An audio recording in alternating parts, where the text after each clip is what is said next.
ભગવાન શિવને 7 બાળકો છે. તેના નામ અંધક. અંધકનો જન્મ શિવ અને પાર્વતીના પરસેવાથી થયો હતો. એને હિરણાશ્યને દત્તક આપવામાં આવ્યું હતું. અંધકે પાર્વતી પર લાલસા કરી અને શિવનો સામનો કર્યો. તેમના દ્વારા માર્યા ગયો અને પાર્વતી મહાકાલી સ્વરૂપનું પાછળથી અંધકના પુત્ર આદિને પણ સમાન સારવાર મળે છે અને અંધકના બીજા પુત્ર બરકાસુરને કૃષ્ણ દ્વારા મારવામાં આવ્યો હતો.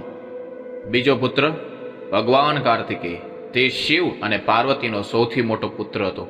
એમનો જન્મ તેમની બ્રહાડ શક્તિઓના જોડાણ સાથે થયો હતો. તારકાસુરને મારવાના હેતુ સાથે જ જે તેણે પૂરો કર્યો હતો. એમને યુદ્ધના ભગવાન તરીકે નિયુક્ત કરવામાં આવ્યા હતા. એમના લગ્ન ઇન્દ્ર અથવા બ્રહ્માની પુત્રી દેવસેના અને વલ્લી સાથે થયા હતા. પછી છે અશોક સુંદરી.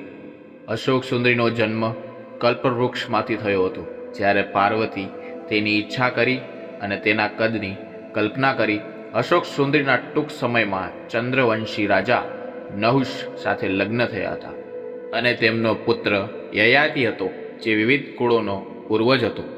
હવે વાત કરીએ ભગવાન ગણેશ. ભગવાન ગણેશની રચના ખુદ દેવી પાર્વતીએ કૈલાસના કાદવમાંથી કરી હતી. તેના પોતાના પિતા શિવ દ્વારા તેનું શિરોચ્છેદ કર્યા પછી તેને હાથીનું માથું આપવામાં આવ્યું હતું. તે શાણપણ અને જ્ઞાનનો ભગવાન બન્યો. તેના લગ્ન સિદ્ધિ સાથે થયા હતા. તેનો પુત્ર શુભા અને લાભા હતા.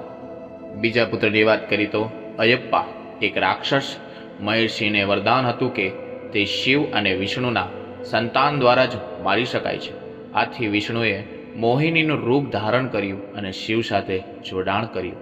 પરિણામે અયપ્પાનો જન્મ થયો, જેને દક્ષિણના રાજા પંડાલમ દ્વારા દત્તક લેવામાં આવ્યું હતું. અયપ્પાને પાછળની મહેર્ષિની હત્યા કરી અને આજ સુધી આજીવન બ્રહ્મચારી રહ્યા. શિવપુત્ર જલંધરની વાત કરીએ તો જલંધર એ શિવનો પુત્ર હતો. જ્યારે શિવની ત્રીજી આંખની શક્તિ સમુદ્ર સાથે મળી હતી. જલંધર ખૂબ જ પરાક્રમી હતો, કારણ કે જ્યારે તેણે કૈલાસ પર આક્રમણ કર્યું ત્યારે તેણે ઇન્દ્ર, નંદી, કાર્તિકેય, ગણેશ વગેરે સહિત દરેકને હરાવ્યા હતા.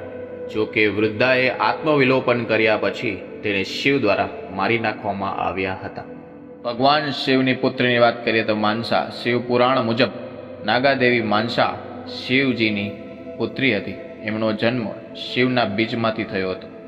માનસાના પુત્ર અસિતકે જન્મ જયના સર્પસત્રને રોકવા માટે વિનંતી કરી હતી.